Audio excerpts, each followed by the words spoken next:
नमस्कार। English grammar series compound sentences, इसको हिंदी में हम संयुक्त वाक्य कहते हैं।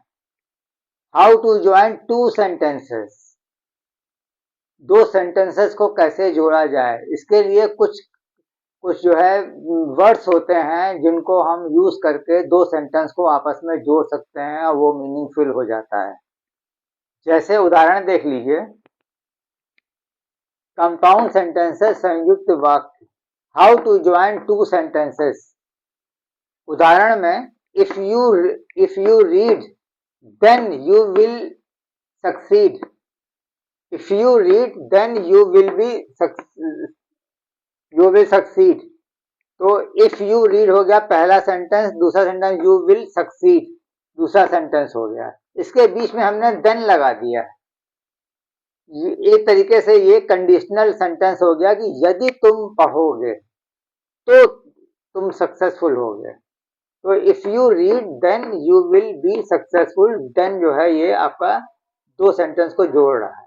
आई may help him if he request me, ये भी कंडीशनल हो गया कि आई मे हेल्प हिम, ये एक सेंटेंस हो गया। दूसरा हो गया ही रिक्वेस्ट मी, इसके बीच में इफ लगा करके हमने सेंटेंस को और मीनिंगफुल बना दिया। तो ये इफ जो है ये आपको दोनों सेंटेंस के बीच में दोनों कुछ सेंटेंस को जोड़ रहा है।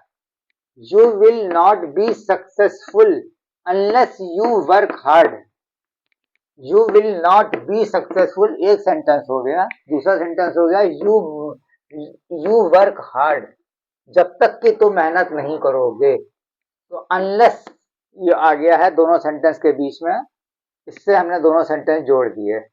ही इज नॉट हैप्पी एक सेंटेंस हो गया। दूसरा हो गया he is poor, he is not happy बीच में हमने कर दिया even though he is poor. तो इवन दो जो हो गया ये ये कंपाउंड सेंटेंस के हिसाब से आपका यूज हुआ है। तो आपने ये देखा कि देन, इफ, अनलेस और इवन दो लगा करके सेंटेंस को हमने जोड़ा है।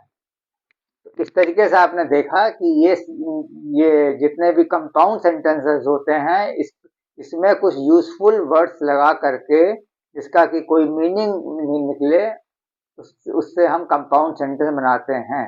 इस तरीके से काफी आपको उदाहरण मिलेंगे जगह जगह। Okay, thank you.